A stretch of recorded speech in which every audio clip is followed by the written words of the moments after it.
एक संत कहते हैं कि भोजन भजन द्रव्य और नारी चारों पर्दा के अधिकारी। जीवन में मर्यादा नहीं है तो फिर जीवन नहीं है वो। भोजन चाहे रूखा करो चाहे सूखा करो, लेकिन एकांत में होना चाहिए। आसन लगा के गोविंद का सुमिरन करके भोजन एकांत में होना चाहिए, अंदर पर्दा के अंदर।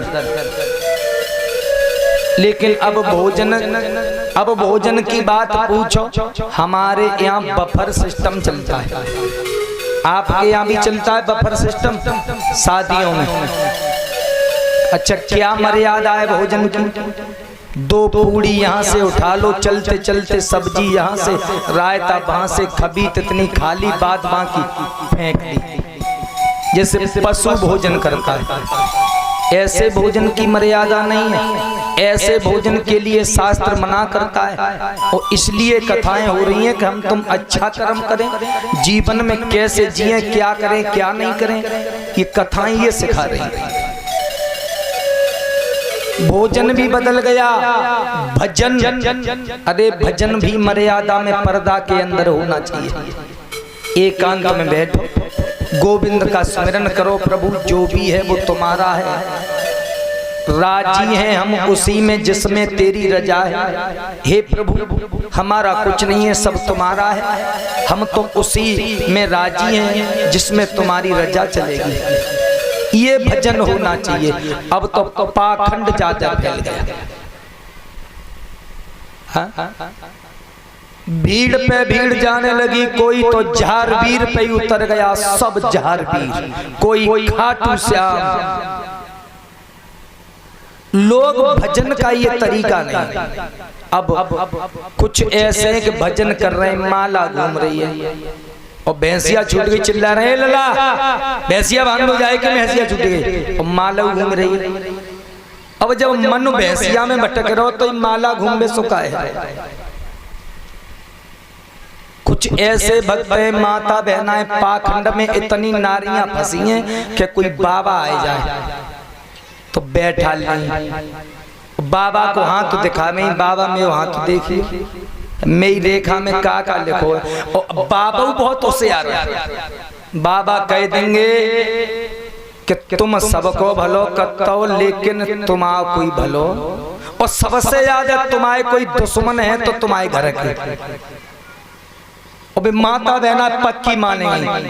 अब घर घर में तो सब में विवाद होता है, और बेका करें, बाबा जी मैं तुम्हारे पैया पड़ रही, तुमने बिल्कुल सही बात बताई, मैं घर के ही मैं पीछे पड़े। हाँ, अब बाबा बोले और सुनो, देखो पैसा तो तुम बहुत कमाते हो, मेहनत बहुत करते हो, लेकिन पैसा तुम्हारे घर रुकत ना। जो बात पक्की है गई बाबा कि पैसा बहुत कमा रहे, लेकिन पैसा रुके ना रहो। अब बीमारी हुई, खर्चा, पैसा साधन है, खर्च तो हो गए, बिन कहीं बाबा सही कह रहे हो, हमारे घर पैसा रुके ना। माताएं पाखंड में फंस गई। दुनिया में कोई इतना बड़ा तंत्र मंत्र वाला है, अगर तंत्र मंत्र वाले जी इतने बड़े शक्तिशाली होते तो द्वार द्वार पे काय को घूमते। पाखंड में बहुत फंस गए लोग। सत्य एक परमात्मा का चिंतन कीजिए, और उस परमात्मा के सुमिरन से हमारा कर्मों का भोग धीमे धीमे नष्ट हो जाएगा, जीवन में सुख आ जाएगा। ये सब कर्मों का भोग है। अब माता बहना मंदिर में आरती करें, अम्बे तू है जगदम्बे काली, जय दुर्गे खप्पर वाली, और पीछे चप्पल उतरी है, आरती कर रही है, पीछे देख रही है चप्पल कुतिया तो ना लेगी। अब जिप पूजा है। भोजन भजन द्रव्य और नारी। द्रव्य होता है सोना चांदी पैसा, इसे हमेशा दबा के रखना चाहिए, छुपा के। अब आज के जमाने में काऊ माता बहनाओं ने झाले बनवाए ले, तो पति के संग बाजार जा रही है तो कान खोल के जा रही कि सब देखे न पे झाले हैं, और पीछे चोर लग के कान सुद्धा है। जब हम कर्म उल्टे करेंगे तो परमात्मा क्या करेगा? द्रव्य सोना चांदी को छिपा के रखो, कितना भी पैसा है छुपा के। भोजन भजन द्रव्य और नारी, नारी चाहे वो पत्नी हो, चाहे मैया हो, चाहे बहन हो, चाहे बेटी हो, नारी को हमेशा मर्यादा में रहना चाहिए। मर्यादा, और जिनके घर में नारियां मर्यादा में हैं वो घर स्वर्ग है।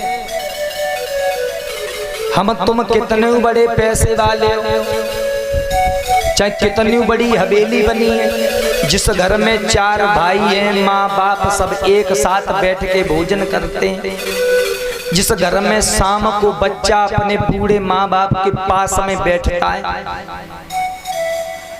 तो वो ही घर स्वर्ग है। भले ही झोंपड़ी में रहते हो, नमक रोटी खाते हो, लेकिन जिस घर में प्रेम है वहीं गोविंद का वास है।